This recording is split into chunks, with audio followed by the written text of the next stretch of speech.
at the endless possibilities. I'm walking down the street, I'm wondering about these people staring back at me.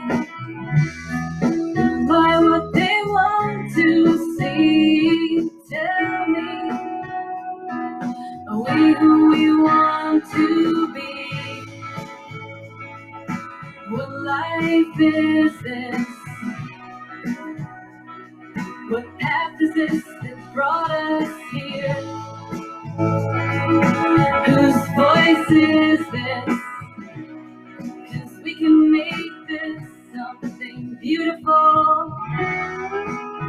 I'm lying here, I'm listening to this evening.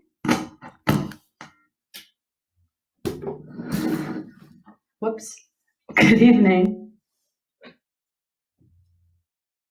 Life is full of unexpected things happening, like my tea spilling just now on the floor. But that's okay. It's just water. So, good evening. I'm Shira Notes.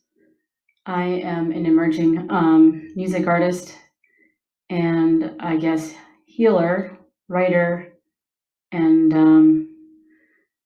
magician of some sort.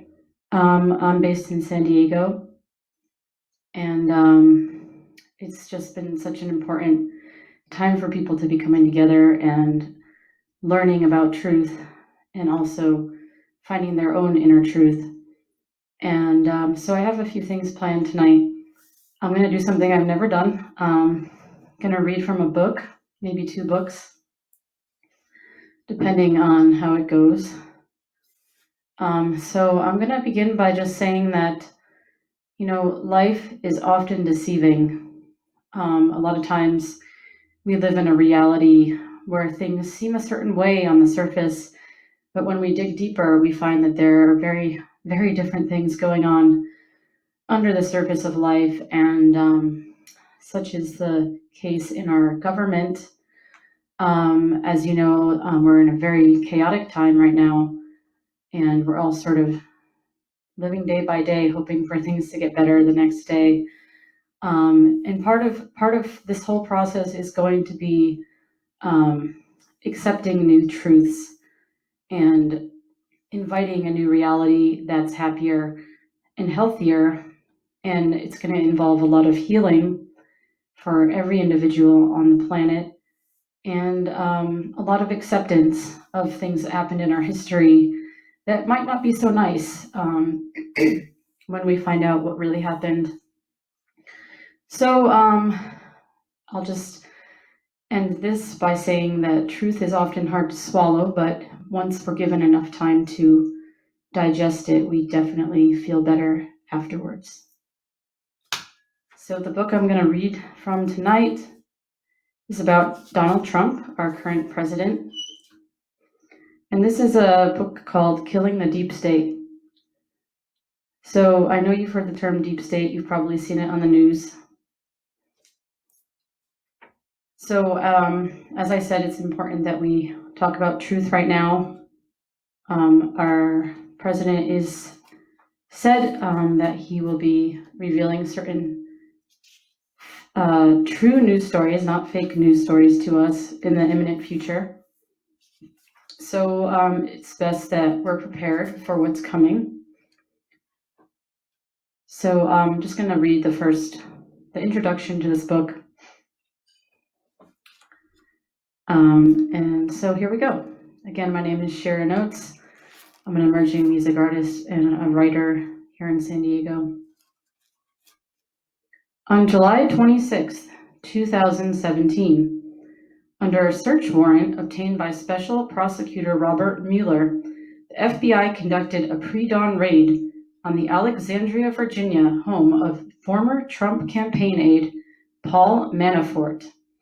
Even though Manafort had testified voluntarily to the Senate Intelligence Committee on July 25th and was cooperating fully with the special counselor's investigation into the Trump campaign's collusion with Russia.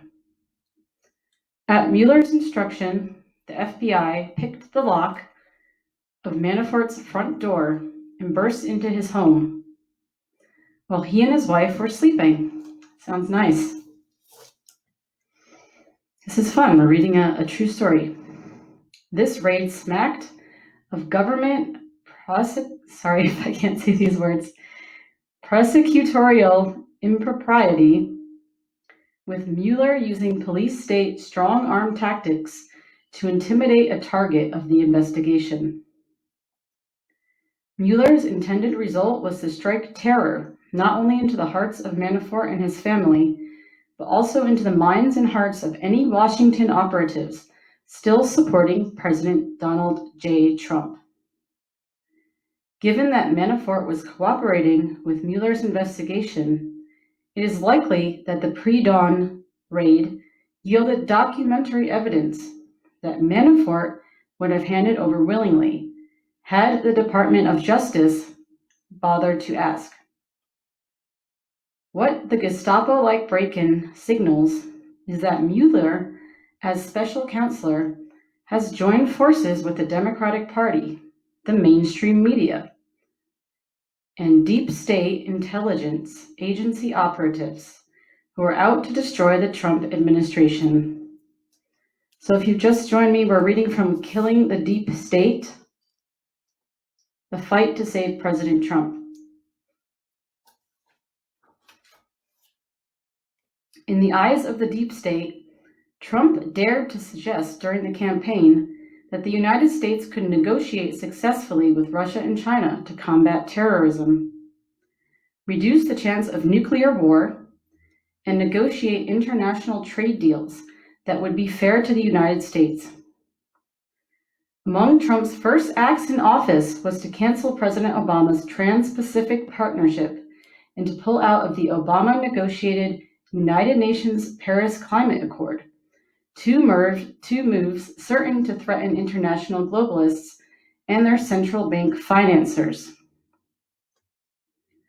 To win the presidency, Trump defeated 16 GOP establishment contenders, plus Hillary Clinton, the overwhelming first choice of international globalists and central bankers worldwide. I think we have to look for keywords if we're not familiar with political talk.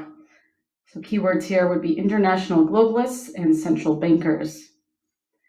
To appreciate how threatening Trump's election was to the deep state, understand that international globalists and their central bank financiers have had a new world order hold on the White House. I'm going to repeat that.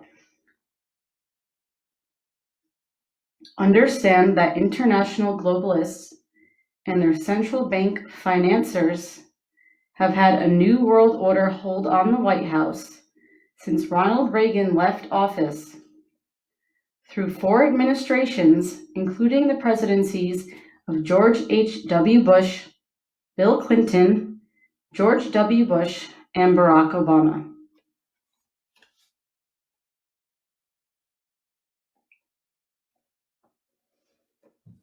Trump won the presidency by defying political correctness and threatening to replace the rule of multinational corporations and borderless international organizations, including both the International Monetary Fund and the World Bank, with a return to a populist form of nationalist economics and politics that vowed to put America first. From the moment that Trump surprised pundits across the globe by winning the 2016 presidential election, deep state activists in the United States vowed that Trump would never be permitted to rule effectively. Joined by GOP-elite establishment leaders in Washington, House Speaker Paul Ryan and Senate Majority Leader Mitch McConnell voted that Trump's legislative agenda would be blocked, despite their public assurances of allegiance to the new president. The deep state had been convinced that Hillary would win and that a second Clinton presidency would allow the deep state to continue running the international drug trade while supporting the military-industrial complex in a policy of perpetual war. I'm going to read that sentence again. The deep state had been convinced that Hillary would win and that a second Clinton presidency would allow the deep state to continue running the international drug trade while supporting the military-industrial complex in a policy of perpetual war.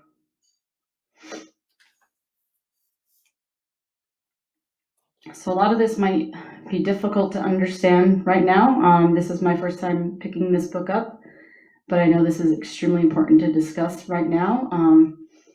Again, we're reading from Killing the Deep State, The Fight to Save President Trump.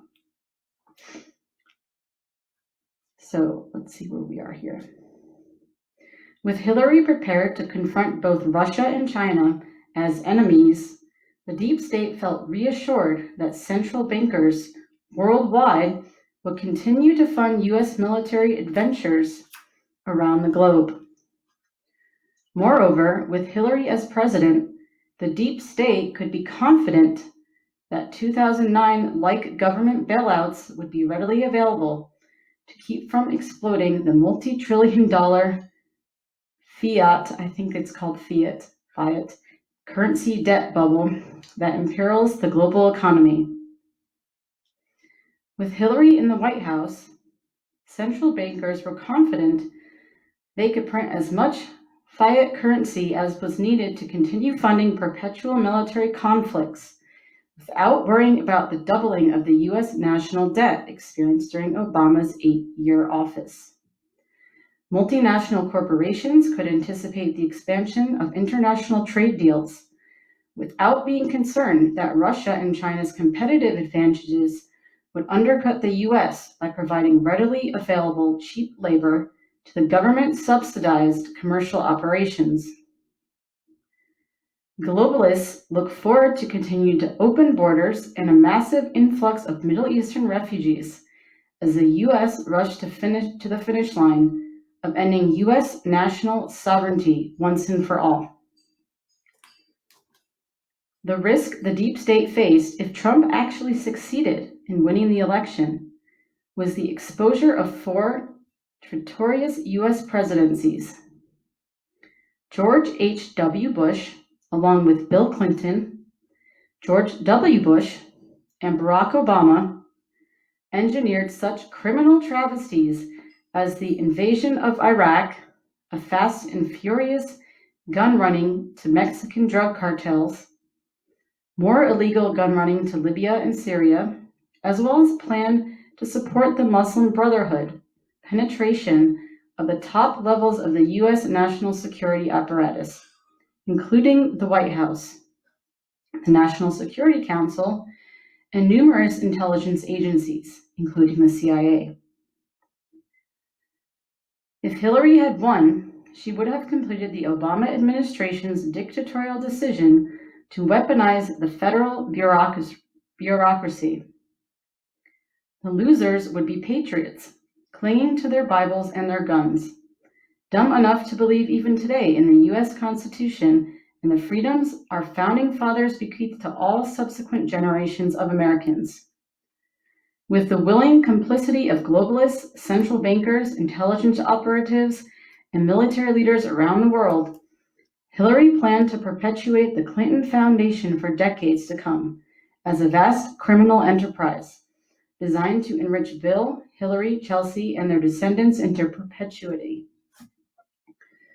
As radical socialists in sympathy with Muslim radicals gained control of the Democratic Party, Hillary's 2016 presidential campaign championed a hard left brand of identity politics. The goal of her anti-hate agenda was to undermine what is left of the American Republic. What Hillary and the hard left ideology she embraced aimed to destroy was the Judeo-Christian ethics and the free enterprise principles that have been keys to the success of the American experiment.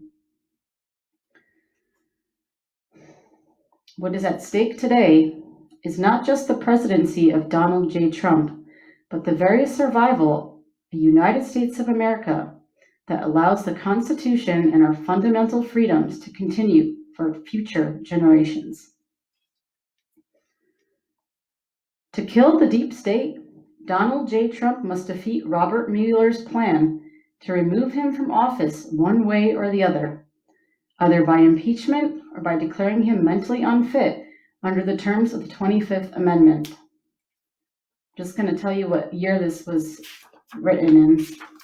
Sorry, I didn't do that before.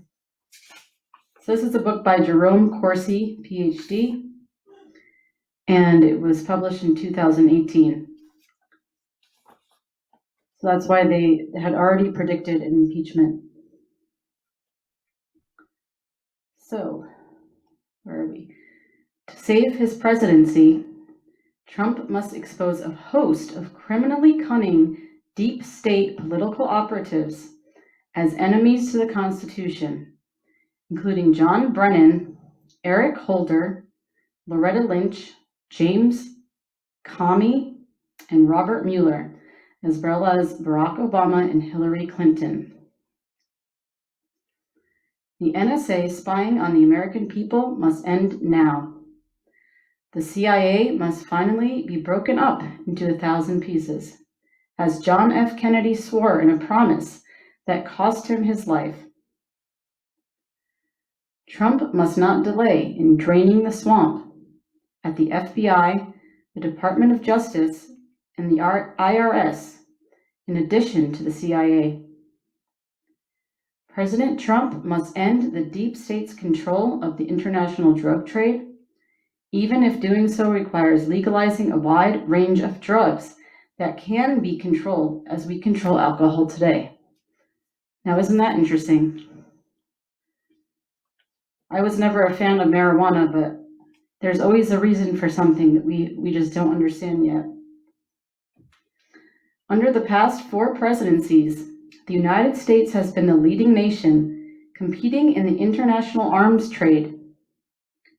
President Trump must make certain that no Secretary of State will ever repeat Hillary Clinton's secret plan to use the Department of State as a cover to destabilize nations like Libya, or to subsequently run guns illegally through Libya to equip al-Qaeda terrorists fighting in Syria. President Trump must direct the FBI and the Department of Justice to return to their duly constituted duties of faithfully executing and enforcing laws on the books, including laws regarding illegal immigration. The bloated bureaucracy with its Clinton and Obama holdovers operates today as a 4th branch of government, enacting its own laws by inventing thousands of rules and regulations. Trump must end this leftist monster, firing bureaucrats by the thousands and closing departments pursuing their own ideological agendas. Trump must put an end to the Federal Reserve System and its bubble-generating fiat currency before central bankers have time to execute their plan, plunging the global economy into a nightmare of global economic depression. The IRS must be disbanded, as the American people reject both the Federal Reserve System and the income tax as unconstitutional pillars on which deep state globalists and central bankers depend to finance their evil, unconstitutional shadow government. So shadow government is a really important term, and something you can look up. While all this will not be accomplished in 1 year, or perhaps even in 1 term, President Trump must begin. This is a war Trump can win, even though, as in the general election itself, the odds are against him. But to win this war, the Trump train must gain momentum against the deep state, proving once again that the so-called basket of deplorables are yet a formidable force, capable of defeating even the deep state's well-established and well-financed traitors. We patriots must today resolve that we are once again the last, best hope to preserve, protect, and defend the Constitution of the United States, and fundamental freedoms we have been bequeathed as Americans. In moments of doubt, we must always recall the fundamental truism of our yet uncertain existence on this small planet. In the end, God wins. Let us persist in our resolve that by supporting President Trump, we have chosen to be on the right side of history. Let us join President Trump in making America great again. With the help of God, we, the deplorables, pray we will be able to propel President Trump to victory in this project of killing the deep state that we have undertaken together. So we just read the introduction to Killing the Deep State, The Fight to Save President Trump by Jerome Corsi, PhD.